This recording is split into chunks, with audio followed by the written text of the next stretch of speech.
Continuando entonces con nuestra serie de lecciones sobre los libros apócrifos. En nuestra última lección examinamos algunas de las preguntas sobre el origen de esos libros que han sido añadidos que se encuentran en las versiones de las Biblias católicas. Y también notamos este problema ante la Iglesia Católica y sus afirmaciones de ser el guardián infalible de la verdad divina, así como algunas de las evidencias externas en contra de la aceptación de estos libros. Quiero, haciendo un repaso breve de lo que estuvimos nosotros viendo en nuestra última lección, citábamos del libro del hermano Neil Lightfoot, Cómo conseguimos la Biblia, en donde nos explica el término apócrifo y dice: la palabra apócrifo ha llegado del griego al idioma español y significa básicamente oculto. Era usada muy al principio en el sentido de reservado o encubierto, pero también era usada como referencia a un libro cuyo origen era dudoso o desconocido.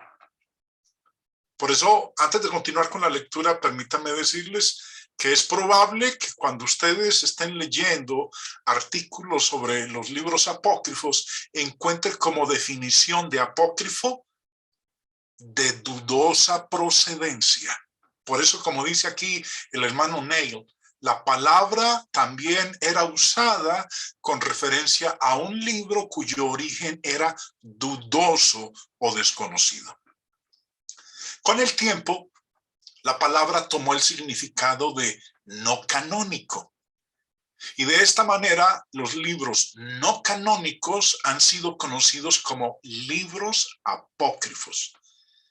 Sin embargo, en los círculos protestantes, los apócrifos es la designación normal para esos libros extra que son encontrados en el Antiguo Testamento católico. Sin embargo, en un sentido estricto, estos libros bien podrían ser denominados los apócrifos del Antiguo Testamento, puesto que también hay escritos apócrifos del Nuevo Testamento. Como bien lo había dicho en la lección anterior, las lecciones que vamos a estar estudiando se van a enfocar exclusivamente en los apócrifos del Antiguo Testamento.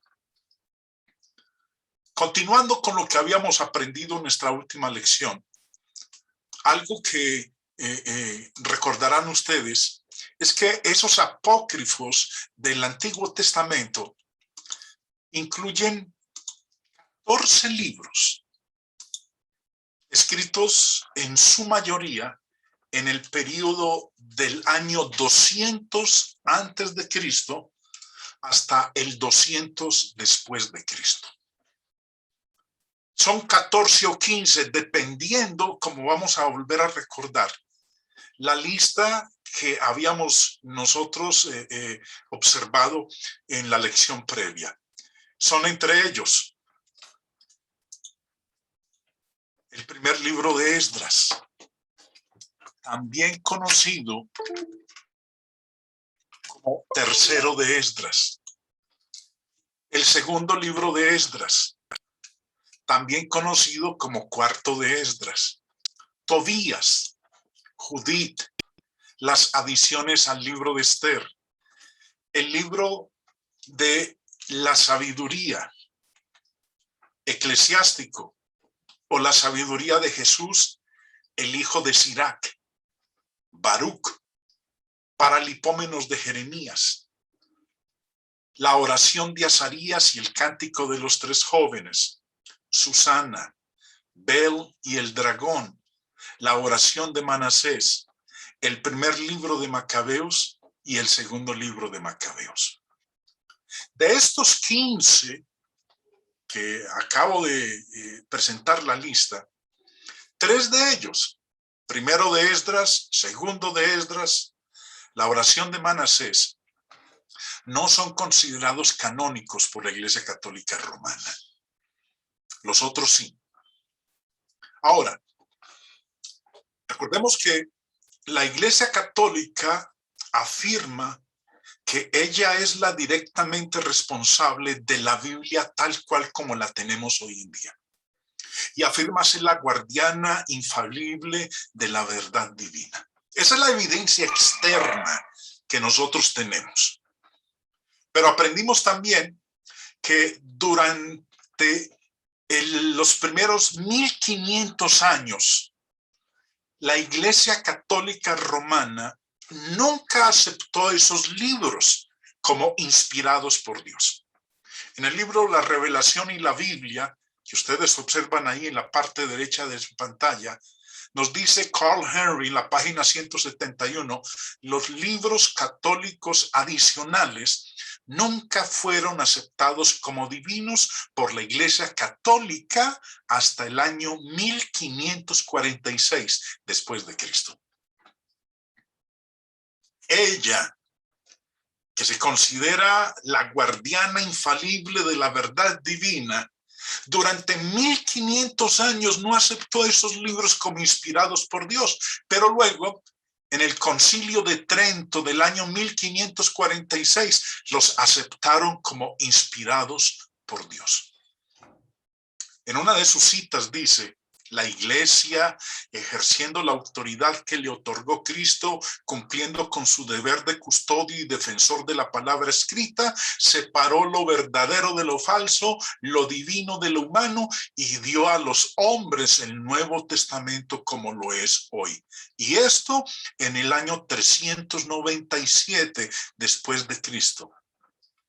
Casi 400 años después de Cristo. Así, la Biblia vino de la Iglesia. Bueno, eso es una contradicción, porque ¿cómo puede ser posible que digan que 400 años después de Cristo, ellos nos dieron la Biblia? Ellos que eran los custodios y defensores de la palabra escrita, de haber separado lo verdadero de lo falso, lo divino de lo humano. Y fue solamente en el año 1546 cuando ellos aceptan como libros inspirados esos que han sido añadidos en la lista que les mencioné a la Biblia católica. No hay congruencia con su afirmación. Es más, nos dice el señor Carl Henry en su libro La Revelación y la Biblia. Recuerden, esta es evidencia externa. En un momento vamos a empezar a mirar la evidencia interna. Vamos a ir a los libros apócrifos y a analizarlos. Y dice el señor Carl, al analizar el Nuevo Testamento, encontramos un total de 295 citas del Antiguo Testamento hechas directamente y alusiones aún más. De modo que un total del 10% del Nuevo Testamento proviene del Antiguo. Y esas citas, esas 295 citas y aún un poquito más que se hacen del Antiguo Testamento, las hizo el Señor Jesucristo y los apóstoles. Y lo interesante es que ninguna de esas 295 citas hacen referencia a uno solo de los libros apócrifos que han sido añadidos a la Biblia católica. ¡Qué interesante! Si esos libros eran inspirados por Dios y formaban parte del canon del Antiguo Testamento, al menos el Señor Jesucristo o alguno de los apóstoles o de los escritores del Nuevo Testamento hubieran hecho mención o cita de alguno de ellos, pero no lo hay. Y es más, como dice aquí el señor Carr, el 10% del Nuevo Testamento proviene del Antiguo. La Enciclopedia Católica nos dice, el decreto tridentino Concilio de Trento, año 1546 después de Cristo, fue el primer pronunciamiento infalible y promulgado eficazmente sobre el canon dirigido a la Iglesia Universal. Esta fuente no es una fuente cualquiera, es la fuente de la Iglesia Católica. Esta información es de la Iglesia Católica. Está en su enciclopedia, en el volumen 3, página 270, que fue en el año 1546, cuando se dio el primer pronunciamiento infalible, sin error, y promulgado eficazmente sobre el canon dirigido a la Iglesia Universal. ¿Qué pasó durante los siglos anteriores? ¿Por qué no lo hicieron? Porque fue hasta el año 1546. Y dice también en la misma enciclopedia católica, en la Iglesia Latina, a lo largo de la Edad Media, desde el 476 después de Cristo hasta aproximadamente el 1500 después de Cristo, según el diccionario británico, encontramos evidencia de vacilación sobre el carácter de los deuterocanónicos, es decir, los libros extra del Antiguo Testamento que han sido rechazados. Hay una corriente amistosa con ellos, otra claramente desfavorable a su autoridad y santidad, mientras que vacilan entre los dos un número de escritores cuya veneración por estos libros se ve atenuada por cierta perplejidad en cuanto a su posición exacta. Y entre estos destacamos a Santo Tomás de Aquino. Son pocos los que reconocen inequívocamente su canonicidad. Bueno, hermanos, esta es la evidencia externa, los escritos de hombres, la información que nos proveen a nosotros con respecto a esos libros que fueron añadidos al Antiguo Testamento en las versiones católicas. Ahora, vamos entonces a la evidencia interna. Vamos a los libros mismos. Y en el resto de la lección vamos a considerar el libro apócrifo de Tobías y el libro apócrifo de sabiduría, también conocido como eclesiástico. No lo confundan con el libro de Eclesiastés. Eclesiástico es el otro nombre, como se conoce al libro apócrifo de sabiduría. Entonces, habiendo examinado la evidencia externa en contra de estos libros, vamos a dirigir ahora nuestra atención al examen de los libros mismos. La evidencia externa es suficiente para convencernos de que estos libros no pertenecen al canon de la Biblia. Pero cuando también se agrega la evidencia interna, ya no puede haber ninguna duda en las mentes de aquellos que están realmente interesados en examinar los hechos. Tobías. El primer libro que examinaremos es el libro de Tobías, que se cree fue escrito por unos alrededor del año 726 o 722 antes de Cristo, durante el reinado de Salmanasar, rey de los asirios, y Sennacherib. El libro se parece mucho al libro de Job, con Tobías ocupado enterrando a los judíos asesinados y sin embargo escapando de la muerte y esforzándose por mantener fieles al Señor a pesar de las condiciones que lo rodean. El libro de Tobías narra la historia de un israelita religioso llamado Tobit, que es su padre. Tobit fue llevado como cautivo a Nínive por los asirios. Y el propósito del libro es animar a la guarda de la ley. Sin embargo, el carácter ficticio de sus narraciones, de sus cuentos, resta valor a un libro que sea útil. Hay muchos errores que se pueden encontrar en este libro. Errores doctrinales, errores históricos y geográficos.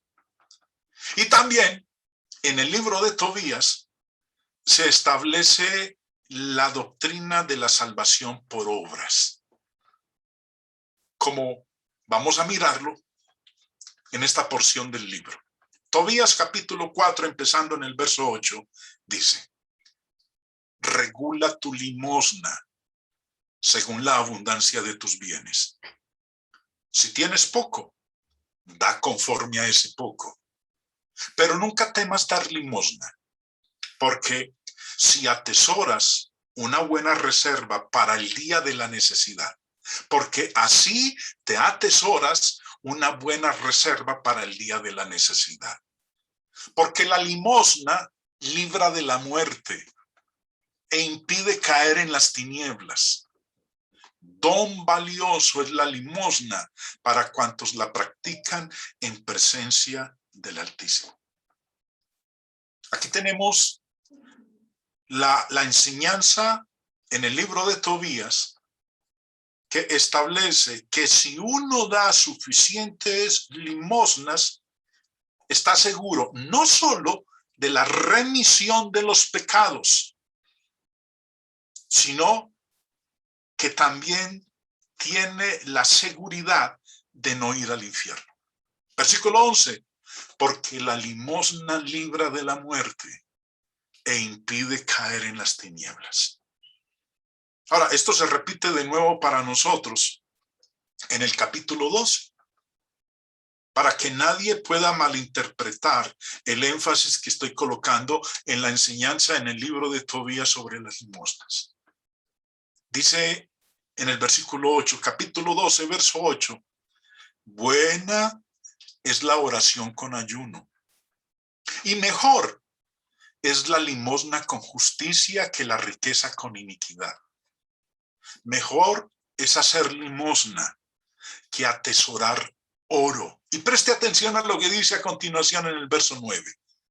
La limosna libra de la muerte y purifica de todo pecado. Los limosneros tendrán larga vida. Una vez más, vuelvo y repito, en estos dos pasajes, capítulo 8 y capítulo 12 de Tobías, se establece que si uno da suficientes limosnas, puede estar seguro no solo del perdón de los pecados. Aquí dice el versículo 9, la limosna libra de la muerte y purifica de todo pecado, sino que también lo que leímos en el capítulo 4, versículo 10, dice que va a ayudarnos a nosotros y va a impedir que vayamos al infierno. En vista de las prácticas de la Iglesia Católica, puede haber alguna duda de por qué les gustaría mantener este libro en sus Biblias. Ahora, el siguiente punto, hermanos, no lo voy a presentar con la idea de burlarnos de los católicos, sino con el objetivo de un examen honesto de los contenidos de estos libros.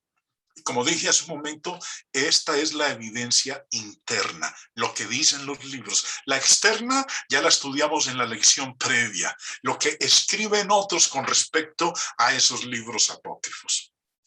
Volviendo entonces, Tobías capítulo 6. En los versos 1 al 5 encontramos lo siguiente. Y ella dejó de llorar. Partió el muchacho en compañía del ángel y el perro lo seguía. Yendo de camino, aconteció que una noche acamparon junto al río Tigris. Bajó el muchacho al río a lavarse los pies cuando saltó del agua un gran pez que quería devorar el pie del muchacho. Este gritó, pero el ángel le dijo, agarra el pez y tenlo bien sujeto. El muchacho se apoderó del pez y lo arrastró a tierra. El ángel añadió, abre el pez, sácale la hiel, el corazón y el hígado, y guárdatelos. Y tira los intestinos, porque su hiel, su corazón y su hígado son remedios útiles. Hay varios puntos que se pueden hacer a partir de estos 5 versículos que acabamos de leer. La primera es que el muchacho del cual se está hablando aquí, es más, yo quiero invitarles, si ustedes tienen una versión católica en casa, tomen los apuntes de los textos que estoy colocando, porque ustedes van a tener más tiempo allá para mirar bien los contextos. Este muchacho es Tobías.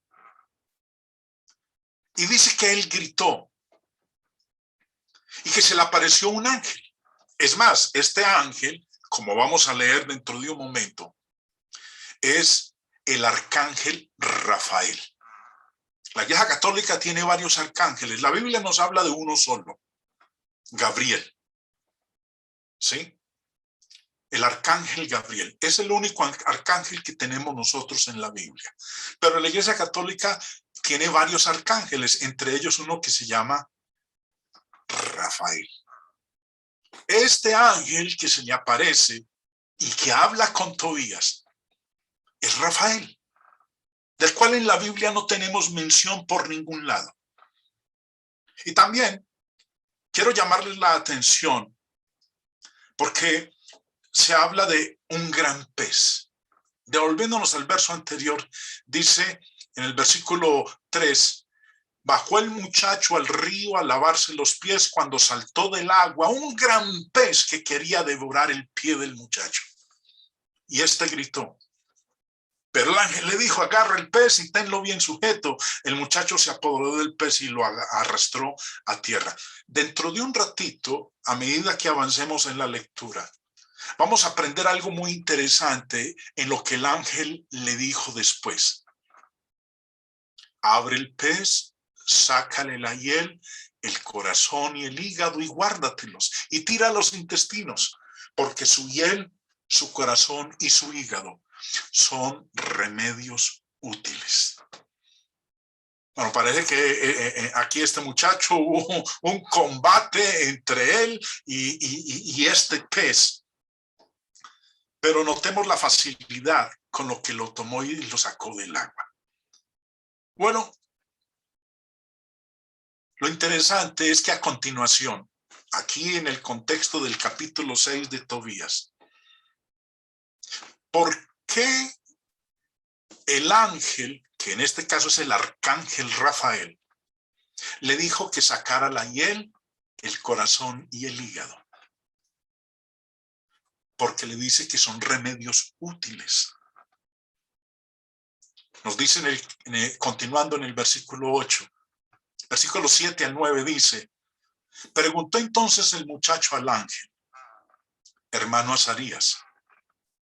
Azarías y Rafael son la misma persona. En el libro de Tobías nosotros encontramos intercalados el nombre Azarías y Rafael, como lo vamos a ver posteriormente.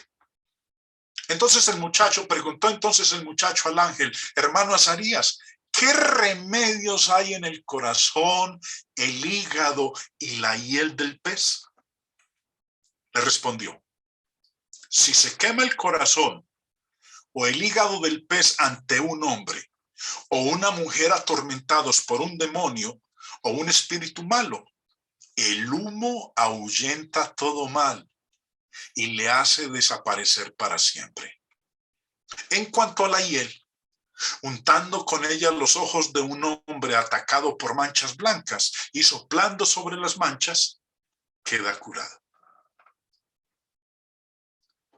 Cuando yo estaba tiempo atrás, hace muchos años, leyendo los libros apócrifos, porque quería saber del contenido de ellos, pensaba que había escuchado muchos remedios supersticiosos, pero el usar el corazón de un pez para expulsar a los demonios de hombres y mujeres, y su hiel, la hiel del pez, para curar los ojos, ciertamente habría rivalizado con cualquiera de ellos.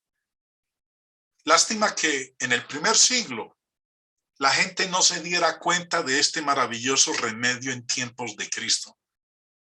No lo hubieran necesitado. Recuerden que nosotros leemos en el Nuevo Testamento de tantos milagros que hizo el Señor Jesucristo, y sobre todo el de expulsar espíritus inmundos, personas poseídas por demonios o atormentados por ellos. Si ellos hubieran conocido de este remedio increíble en tiempo de Cristo, no lo hubieran necesitado. La Iglesia Católica, al sentir el impacto de este pasaje, incluso se levanta en defensa del pasaje. Por eso les quiero invitar, mis hermanos, a que si ustedes tienen en su casa una versión católica con los libros apócrifos, lean los comentarios que se hallan en ellos, en los pasajes que he venido citando. A continuación, quisiera que consideremos la vida de Tobías y el valioso mensaje que transmite para nosotros hoy en día. Tobit, el padre de Tobías, es un judío de la tribu de Neftalí que había sido deportado a Nínive. El anciano, de gran sabiduría, sufre un accidente cuando le caen en los ojos unos excrementos de ave.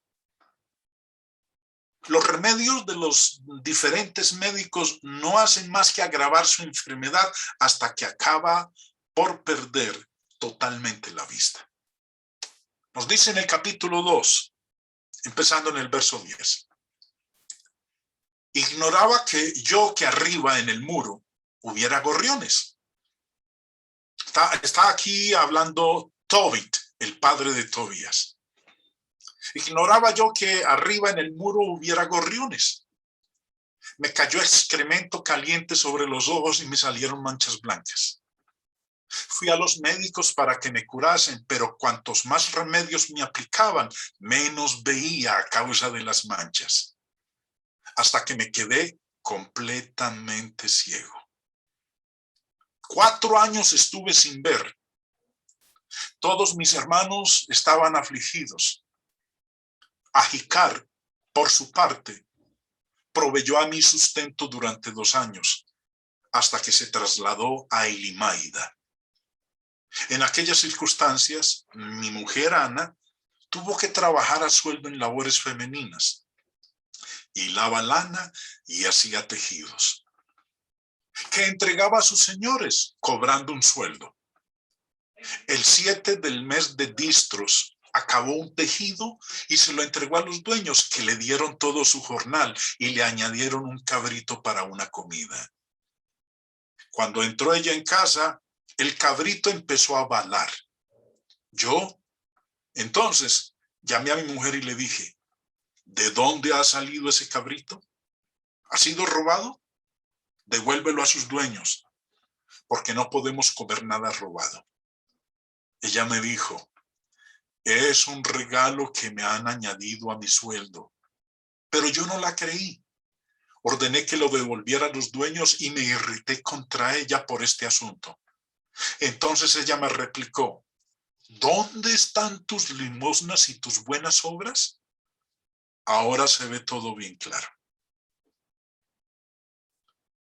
Las notas explicativas al final del libro de Tobías brindan información adicional a la parte que leímos nosotros en el verso 10. que 4 años estuvo él ciego. Una maravillosa historia, como la del santo Job. Solo que en este caso, Tobit, el papá de Tobías, quedó ciego por el estiércol caliente de un gorrión, en lugar de por Satanás. Recuerden que en el caso de Job, el que le afligió todos los males fue Satanás. Y en este caso, el hombre padece como consecuencia de haberle caído en sus ojos estiércol caliente de un gorrión. Además, este es un maravilloso ejemplo, el caso de Job, de la justicia, la misericordia y la bondad de Dios. Vamos a ver más adelante qué ocurre con su padre, con Tobit. Si se quedó, bueno, nos dice aquí que quedó ciego durante 4 años. ¿Cómo fue que él recuperó la vista? Lo que tenemos a continuación es bastante interesante. Pero detengámonos un momento porque estamos considerando la vida de Tobías. Sara, pariente de Tobit, era una mujer que en lo que vamos a leer a continuación suena bastante fantástico lo que le ocurre a ella. Trata de suicidarse. Y la razón por la cual ella piensa en quitarse la vida es porque una de sus criadas la insulta, la acusa de asesina. Y ello se debe a que la joven Sara, que ha contraído matrimonio 7 veces, ha enviudado de todos sus maridos y sigue siendo virgen porque está poseída por un demonio. Y ese demonio se llama Asmodeo. Leamos, capítulo 3. Sucedió que aquel mismo día, también Sara, hija de Raguel, el de Ecbatana de Media, fue insultada por una de las esclavas de su padre, porque había sido dada en matrimonio a 7 hombres. Pero el malvado demonio Asmodeo los había matado antes de que se unieran a ella como esposa. La esclava le decía: eres tú la que matas a tus maridos. Ya has tenido 7, pero ni de uno siquiera has disfrutado. ¿Nos castigas porque se te mueren los maridos? Vete con ellos y que nunca veamos hijo ni hija tuyos. Entonces Sara, con el alma llena de tristeza, se echó a llorar y subió al aposento de su padre con intención de ahorcarse. Pero reflexionando pensó: ¿acaso esto sirva para que injurien a mi padre y le digan: tenías una hija única, amada, y se ha ahorcado porque se sentía desgraciada? No puedo consentir que mi padre en su ancianidad baje con tristeza a la mansión de los muertos. Es mejor que, en vez de ahorcarme, suplique al Señor que me envíe la muerte para no tener que oír injurias durante mi vida. En el libro de Tobías, Asmodeo, un demonio, se enamora de Sara, la hija de Raguel. Y cada vez que ella contrae matrimonio, mata al marido durante la noche de bodas. Así llega a matar a 7 hombres, impidiendo que consumen el matrimonio. Como acabamos de leer aquí en el versículo 10, Sara se arrepiente de sus planes de suicidio en el último momento y pide ayuda a Dios, el cual le envía al arcángel Rafael. Dice, continuando en la lectura, verso 11. Y en aquel momento, extendiendo las manos hacia la ventana, oró así: bendito seas tú, Dios de misericordias, y bendito sea tu nombre por los siglos, y que todas tus obras te bendigan por siempre. Vuelvo ahora mi rostro y alzo mis ojos hacia ti. Manda que yo sea librada de la tierra, para no escuchar ultrajes. Tú sabes, Señor, que yo estoy pura de todo contacto de varón, que no he amancillado mi nombre, ni el nombre de mi padre en la tierra de mi cautividad. Soy la única hija de mi padre. No tiene otros hijos que le hereden. No tienen junto a sí ningún hermano ni pariente a quien me deba por mujer. Ya perdí 7 maridos. ¿Para qué quiero la vida? Si no te place, Señor, darme la muerte, mírame con compasión y no tenga yo que escuchar injurias. Fue oída en aquel instante, en la gloria de Dios, la plegaria de ambos, y fue enviado Rafael a curar a los dos. A Tobit, para que se le quitaran las manchas blancas de los ojos y pudiera con sus mismos ojos ver la luz de Dios. Y a Sara, la de Raguel, para entregarla por mujer a Tobías, hijo de Tobit, y librarla de Asmodeo, el demonio malvado, porque Tobías tenía más derecho sobre ella que todos cuantos la pretendían. En aquel mismo momento se volvía Tobit del patio a la casa, y Sara, la de Raguel, descendía del aposento. Bueno, hermanos, como acabamos de ver nosotros en esta narración, tras la muerte de los 7 maridos de Sara, quienes eran matados por Asmodeo, el demonio, un demonio malvado que se había enamorado de ella, no permitía que se consumara el matrimonio. Tobías, hijo de Tobit, se convierte en el pariente más cercano de la joven y debe desposarla siguiendo la ley del levirato que todos nosotros conocemos, tal cual como Dios la enseñó en el Antiguo Testamento. Entonces, Tobías sale de viaje a visitar a sus parientes y tomar por esposa a Sara. Por el camino se le aparece el arcángel Rafael en forma humana y bajo el nombre de Azarías. Recuerden que les dije hace un momento que Rafael y Azarías es el mismo ángel. Sus nombres son intercambiables. Por el camino se le aparece Rafael en forma humana y bajo el nombre de Azarías los dos se hacen amigos. Azarías le cuenta toda la historia de Sara a Tobías, quien se enamora de ella antes de conocerla por la prescripción que le da el arcángel. Dice a continuación, capítulo 6, versículo 10 al 12. Cuando entraron en Media y estando ya cerca de Ecbatana, dijo Rafael al joven, hermano Tobías. Le respondió, ¿qué deseas? Contestó él, pasaremos esta noche en casa de Raguel, es pariente tuyo, y tiene una hija que se llama Sara. Aparte de ella, no tiene más hijos ni hijas. Tú eres el más cercano. Tienes más derechos sobre ella que todos los demás, y es justo que heredes la hacienda de su padre. La muchacha es prudente, valerosa y muy bella, y su padre la ama. Saltemos al verso 19. Cuando Tobías oyó las razones de Rafael y que era hermana suya del linaje de la casa de su padre, se enamoró de tal modo que se le apegó el corazón a ella.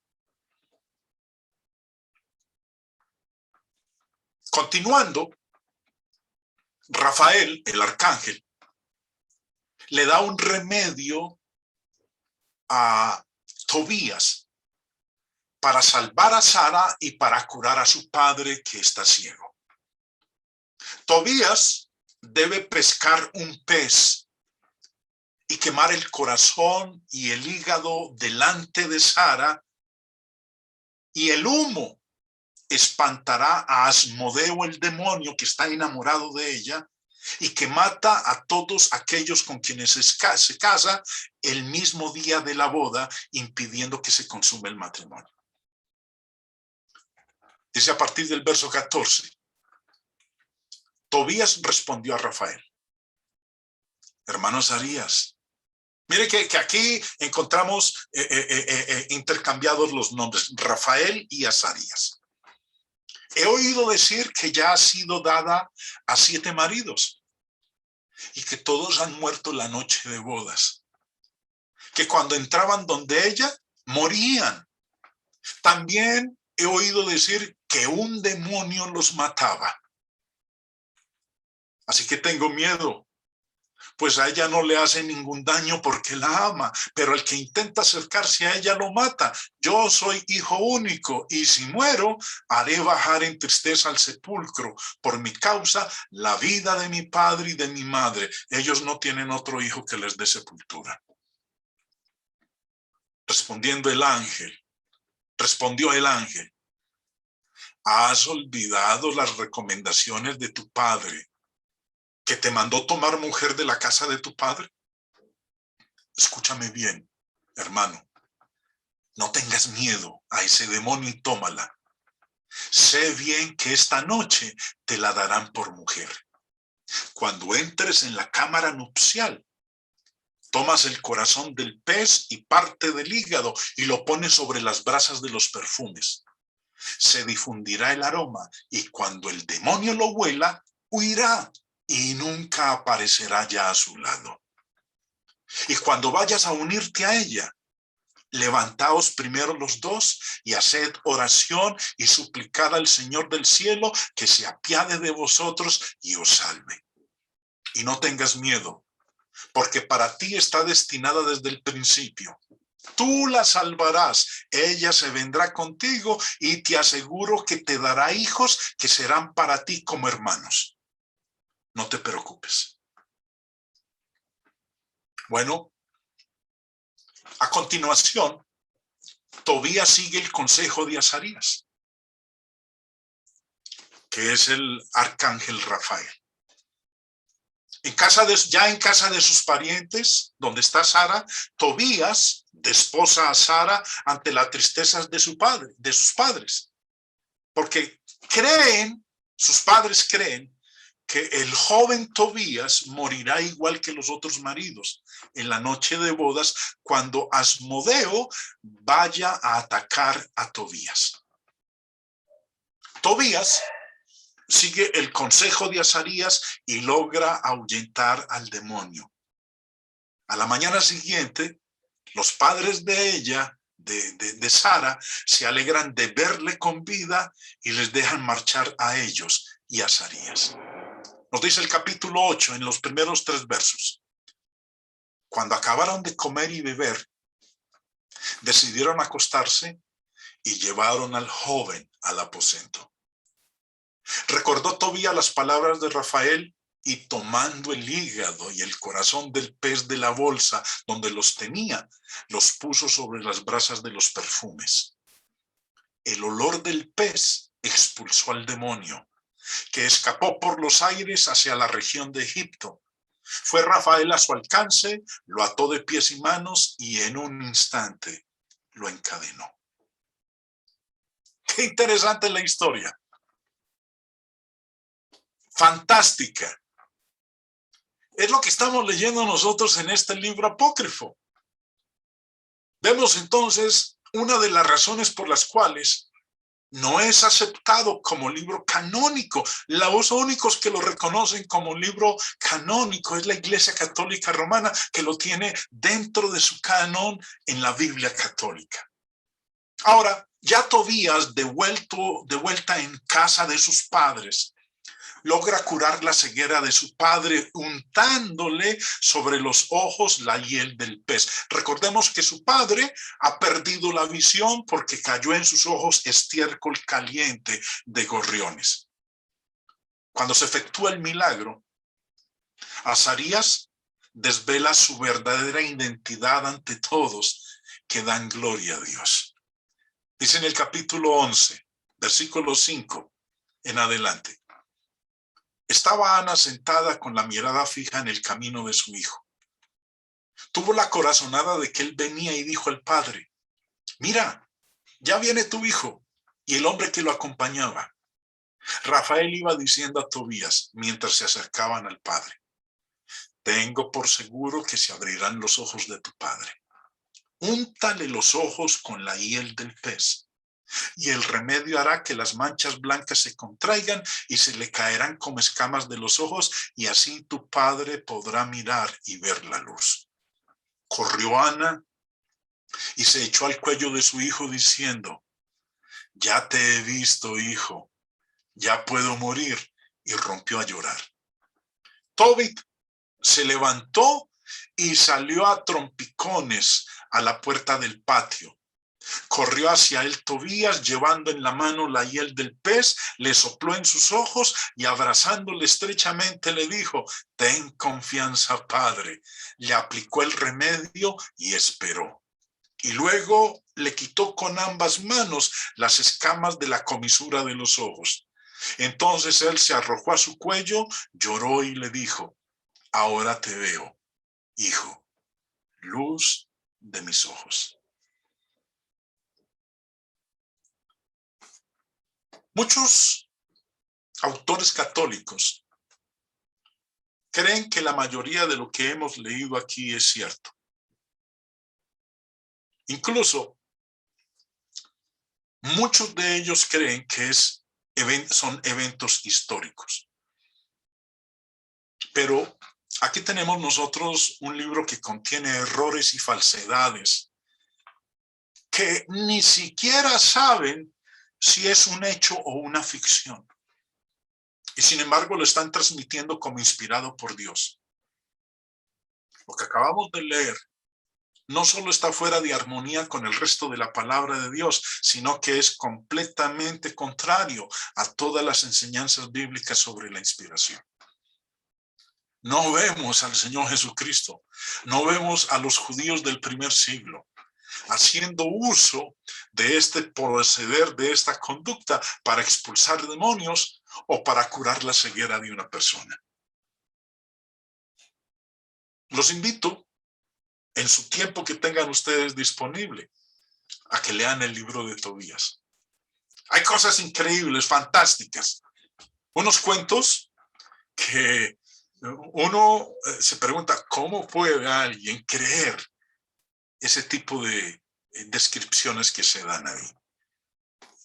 Vamos al otro libro, el libro de sabiduría, conocido también como eclesiástico. El libro de sabiduría es una de las obras principales de los apócrifos.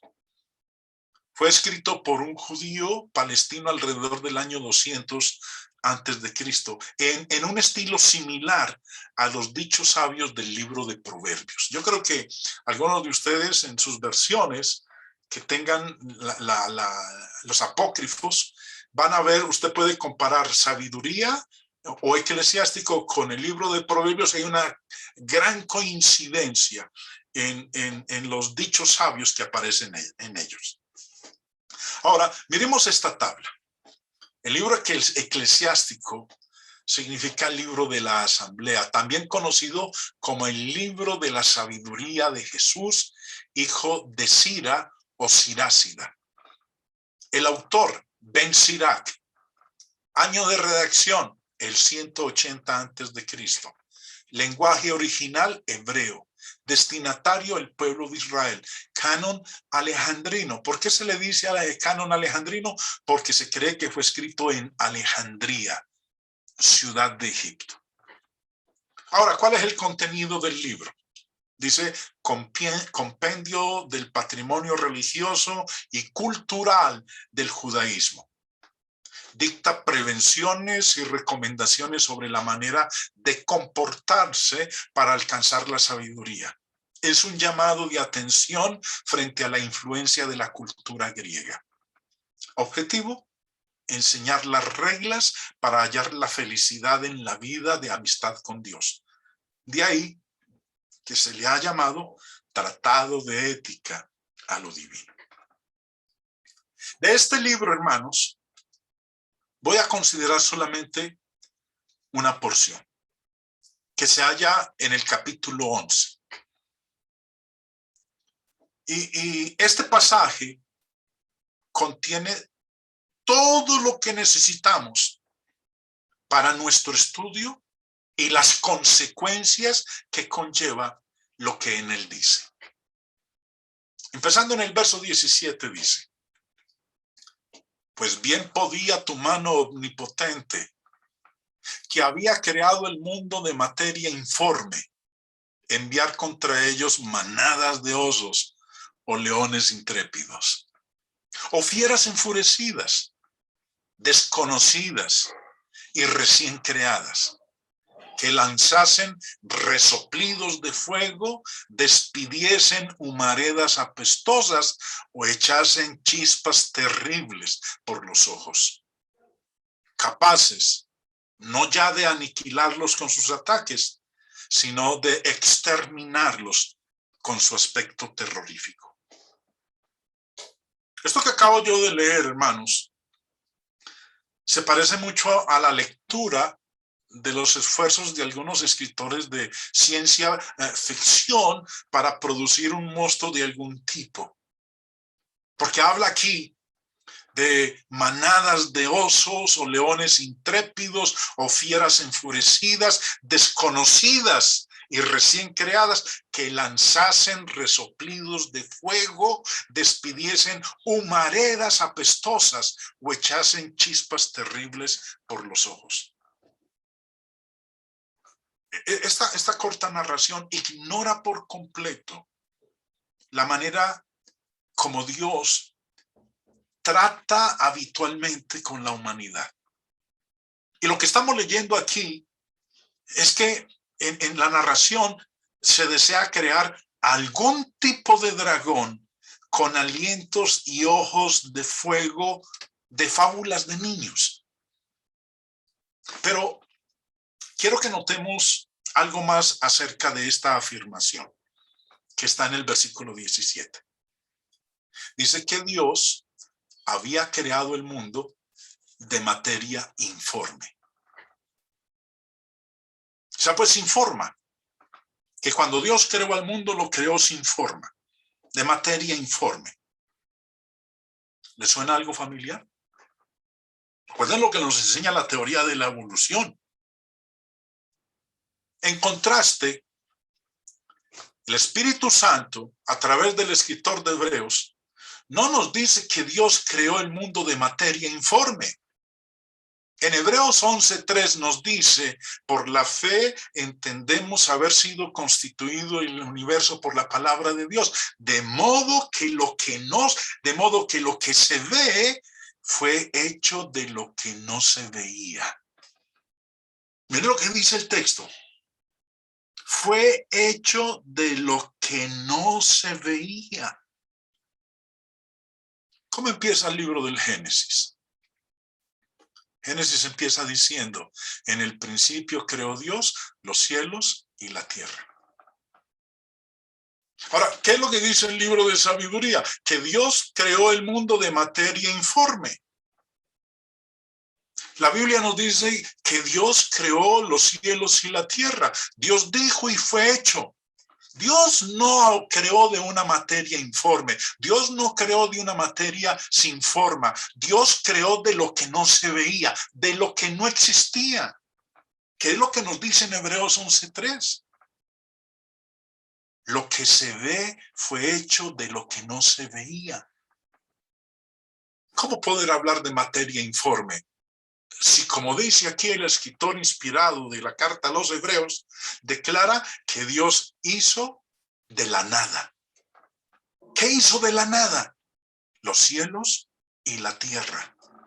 O como lo dice el señor Kaylan Delich en su comentario al texto hebreo del Antiguo Testamento sobre Génesis 1:1, no es solo un simple encabezado. Génesis 1:1 no es un simple encabezado, ni un sumario de la historia de la creación, sino una declaración del acto primitivo de Dios por medio del cual el universo fue llamado a la existencia. ¿Cómo fue llamado a la existencia el universo? Dice el Salmo 33:9, porque Él dijo y fue hecho. Él mandó y existió. No fue a través de millones y millones y millones de años de evolución que fue creado o que surgió el universo. Él dijo y se hizo. Él mandó y existió. Dios no creó el mundo de materia informe. Dios dijo, hágase y fue hecho. Él mandó y existió.